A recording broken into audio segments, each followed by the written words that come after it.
Okay, yeah, thank you for the introduction, Sven. Today I want to show you my little educational hobby project. It's actually about a custom reinforcement learning environment that I also integrated into Python and that I visualized with Bevy. So before I get into the talk, I just want to have a quick disclaimer. The opinions that I share are my own. They are not related to my employer or my previous one. Standard stuff, really. So yeah, what was my goal with this project? As I already said, I wanted to learn about some technologies, including ONNX and reinforcement learning. And on the topic of hiring, I actually also had an interview coming up. And one of the interview stages was that I should show some nice project that I was working on. And as a regular software developer, you're usually working on code that is proprietary. So I just did a weekend project, and yeah, I want to show you what came out. Without further ado, I actually prepared a live demo. Let's see whether it works.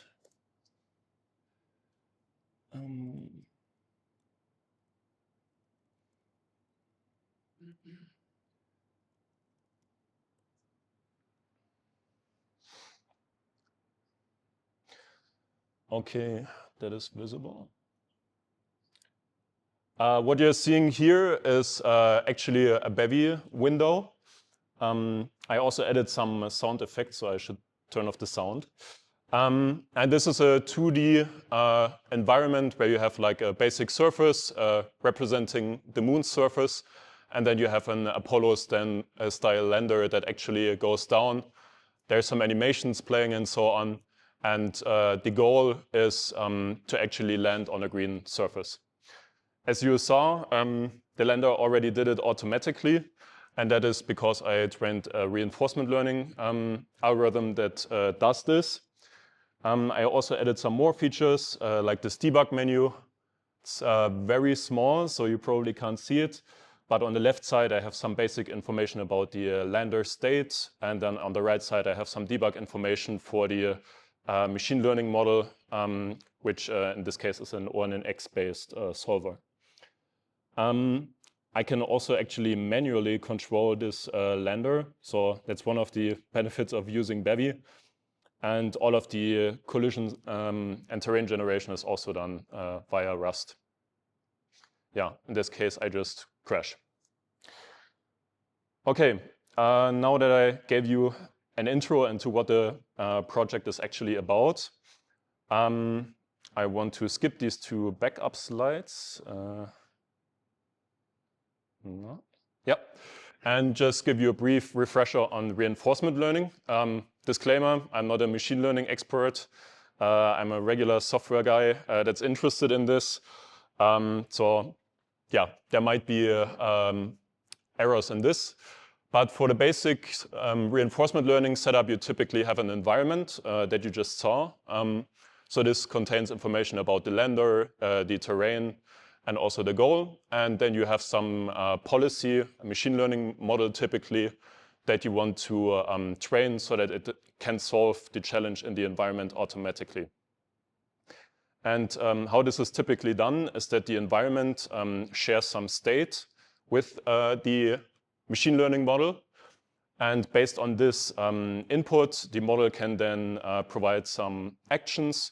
And then the environment steps forward and returns some reward for that action.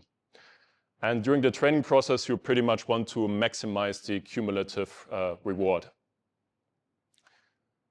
Okay, so I now want to talk a little bit about the general system that I built.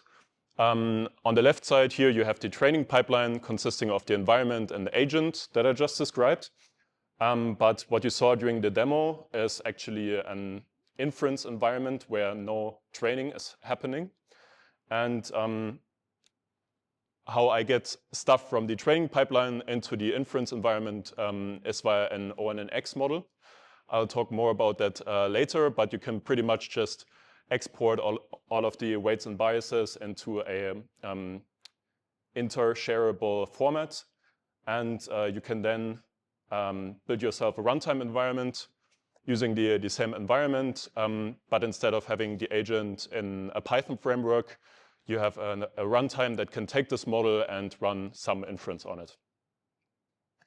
And yeah, I then built also a presentation layer on top using Bevy, and this then integrates all of the components. One more slide before I go into the actual Rust code. I just want to talk about the software architecture, so how I actually split this between Rust crates.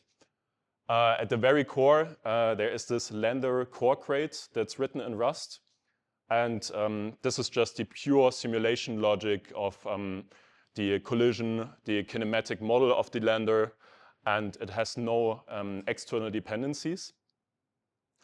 After that, there's this lander core, or L crate, that implements the observations and also the reward logic.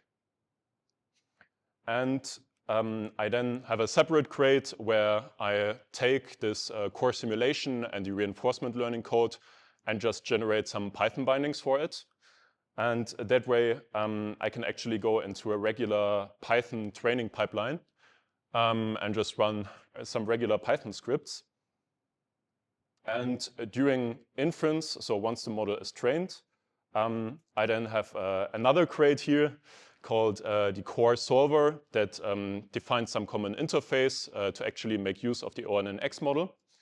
And yeah, then there's this final Bevy crate that uses all of the Rust dependencies on the right side, integrates it nicely, and shows what is happening in the simulation. So at runtime, there's no more Python involved. There's just some nice Rust and C++ code. Okay, okay, I lied. There's one more slide.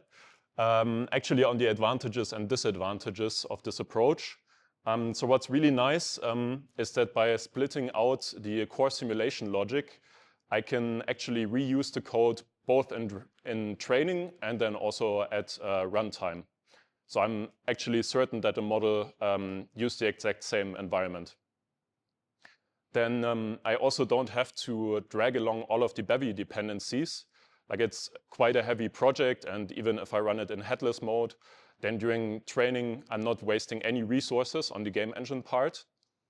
And yeah, I still get high performance logic written in Rust for the simulation. And since I have some Python bindings and can just use regular Python, I also get all of the benefits of the Python ecosystem. So I can still use PyTorch or stable baselines and just use some model out of the box. There are some disadvantages, of course, mainly related to complexity and also build times. I'm sure you can come up with more, but yeah, that's it for an overview. I now want to share some code, and I've actually never done this in this way before, but I just made some bookmarks in my project, and I want to step into some code and show you what's happening.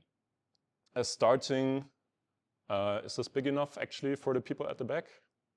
Okay. Starting with the simulation instance. So this is the Rust struct that actually defines one particular instance of the problem that we want to solve. So this contains some variables for the kinematic model, like the position, velocity, and angle. And it also implements a step function. So how reinforcement learning and also physics simulations are typically done is that you pass some duration delta t that you want to simulate. And yeah, the reinforcement learning model will also give you some actions that you want to do. In this case, we have the pitch, so either of those directions, and then also firing a thruster in one direction. And then during the actual step code, you then do some basic physics calculations to update the velocities and the other state variables. So for the actions, you can see their definitions here. This is actually a discrete action space, so you can only turn the thruster on or off, like a cold gas thruster. There's no way to actually throttle the engine at 50%. And for pitching, you can either pitch left, right, or hold the current attitude. And going back to the step function for a second, after all of those computations have been made, we then return a step enum, and this indicates what happened during that step. So either you continue the simulation because you're still in the air, or you actually finish it because you landed, crashed, or are out of bounds. What you can also see here is that I assigned some concrete numbers to the different variants. That is typically not necessary, but since I'm also dealing with a Python bridge where these are passed as integers, it's a really nice sanity check to just actually hardcode those.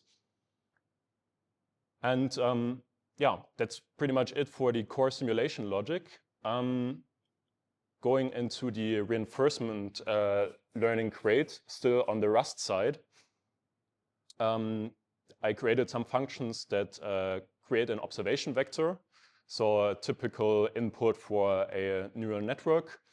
And that consists once again of some state of the simulation, normalized to get values that a neural network can actually deal with. And I also included some raycasting logic. Now for the particular terrain that I showed earlier, this doesn't really matter. But if I continue on this project and, for instance, there's a hill in between, then it would also be nice if the machine learning model could fly around that and land on the other side. As I also mentioned, there's a reward that we have to calculate for the model. And there is some tedium involved here because we have to find values and also a function that encourages the model to land. I actually struggled with this quite a bit in the beginning.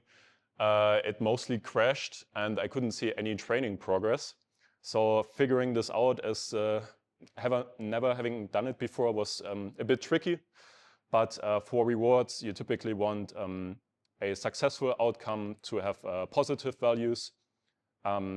Crashes or going out of bounds return negative values. And if you continue, you can actually return no reward. But if you want faster training progress, then typically you also add some rewards there to get a dense reward space. And in this case, it's just based on the distance to the landing site that we want to aim for.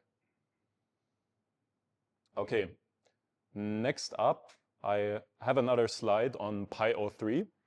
So it is an open source library that can automatically generate Python bindings for your Rust code.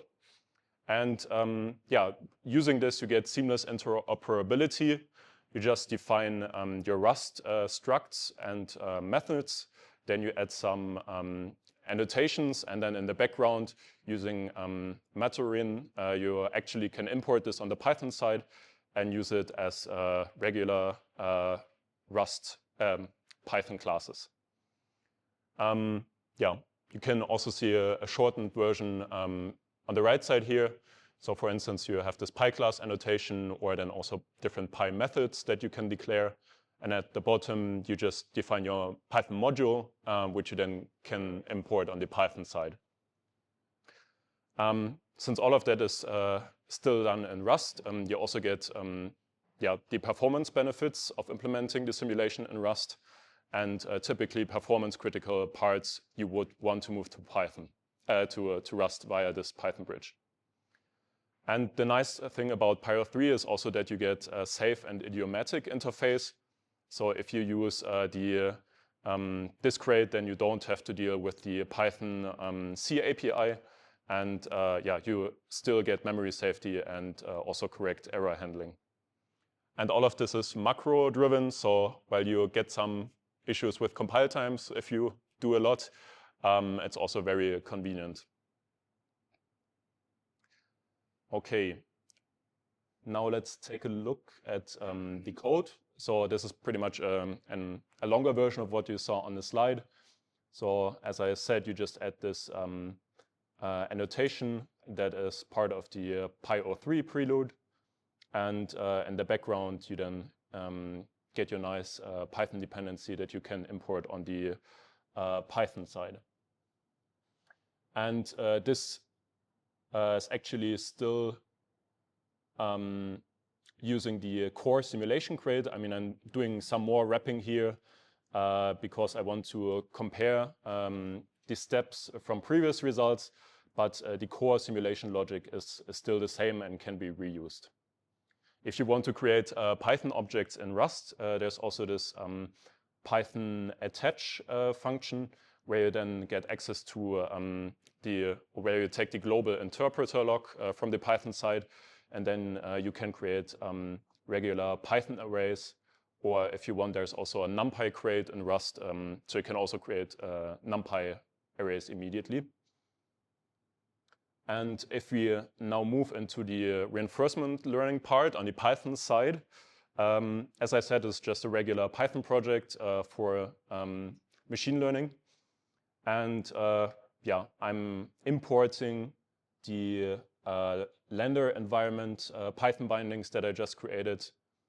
And in the training code, there's then nothing special. I just pick a model called PPO out of the box. I watched a YouTube video on it, but I'm not an expert in it by any chance. I changed some training parameters, but overall it's just out of the box strength of the Python ecosystem where all of that works. I won't show it here, but you also get a nice tensor board output, so you see the loss and training progress. Okay. After the training is done, I can then also use an exporting function where this model then gets converted into the ONNX format. And this just writes a regular file to disk. Okay, I talked about ONNX quite a bit, but what is it actually? It's an abbreviation for Open Neural Network Exchange. And it's an open source standard for machine learning interoperability. You can, for instance, export a model from PyTorch and import it into a TensorFlow. There are some caveats, of course, with custom operators and so on, but typically it works. And yeah, besides this format, there are also different ONNX runtimes where you can then actually take the model and do inference on it. The last time I looked into it, there's also training approaches, but I think this is not the main use case for this ecosystem. And yeah, what's also nice about this is that you can just get rid of all the Python stuff that you used during training. You just deploy an ONNX runtime, which is typically implemented in C++, at least for the one that I'm using. And as you can see there, very small on the bottom, there's also tons of companies that are involved in this. A lot of them actually have their own runtimes. For this talk, I'm using the Microsoft one. That's, I think, the most popular one. What's also quite nice about ONNX is that you get open source tooling. So I'm just opening a website here. Wouldn't recommend just uploading anything to the web, but for this demo, it's fine. And what you can actually take a look at is the model structure. As I said, this comes out of the box from the Python side, so I'm not an expert. But you can, for instance, see that we take an observation. So those are the floating point values that I showed earlier. You can also see the shapes here on the right side. Maybe make this bigger. And then you see some general matrix multiplication operators, some ton age activation functions. And then there's yeah, more stuff for the particular algorithm that I picked. But in the end, you get out some actions, and those are discrete, as I showed earlier. Okay. Let me get back into the code. So after this model has been trained and it's just sitting on my hard drive, I then want to actually use it in Bevy to visualize it, how it works. And for this purpose, I wrote a solver trait that has a very simple interface. You just have the step function that advances the simulation instance, can also create its own custom observations, and then it returns some actions that it wants to do in this step. There's also a reset function and some debugging information that I showed earlier on the right side of the screen. And using this trait, I can then implement different variants, starting with a no-op variant that does nothing. So if I wanted to have complete manual control, I just use this one.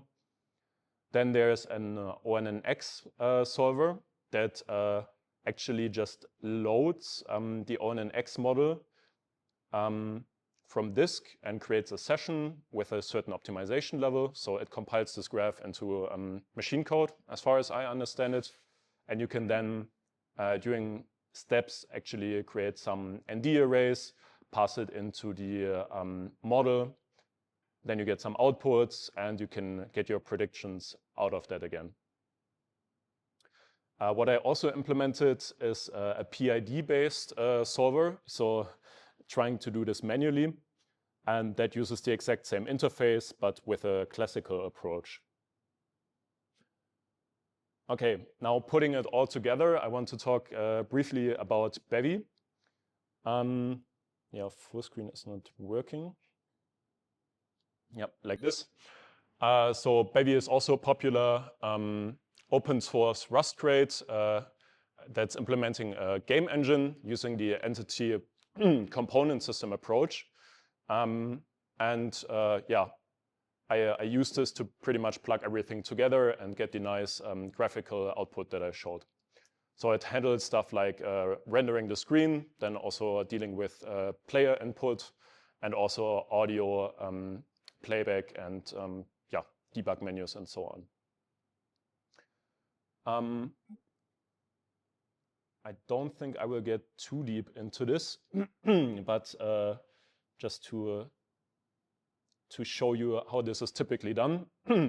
So you start by initializing your app, adding also some open source plugins. There's lots of things that happen in the Bevy community, so you can also, for instance, get a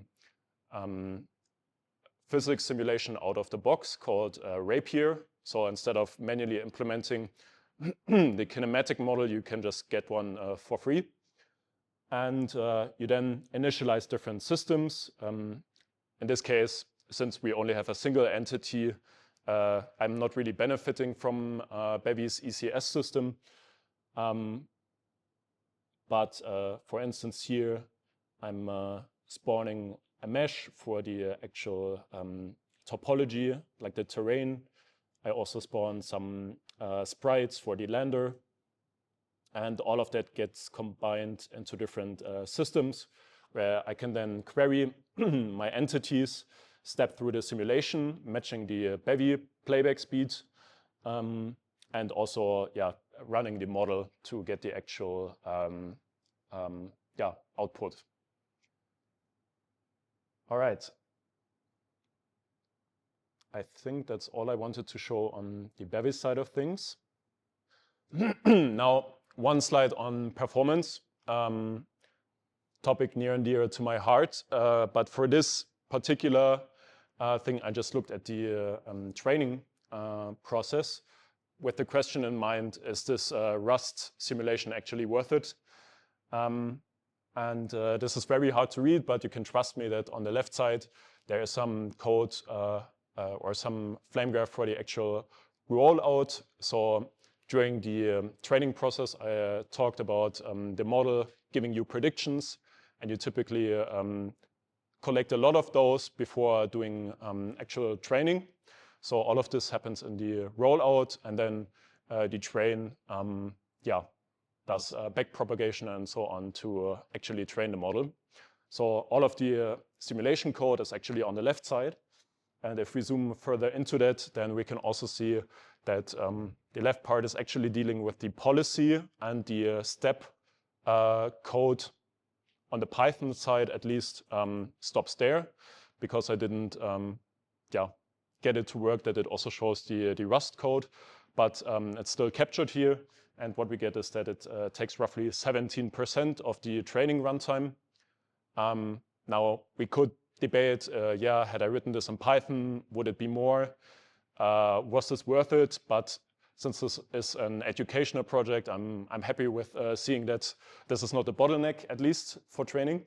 And if you imagine that you have a more complex simulation, then of course it becomes more and more worth to actually implement that part in Rust. Okay, some other aspects that I didn't talk about, one being the terrain generation, then also some particular struggles I had with training. Maybe one anecdote on that, you really have to be careful about the pre-processing code you still have in Python. For instance, if you just enable normalization with a nice Boolean flag on the Python side, then it doesn't work in Rust because it doesn't get exported to the model. So you still have to be careful what exactly you export and which settings you use.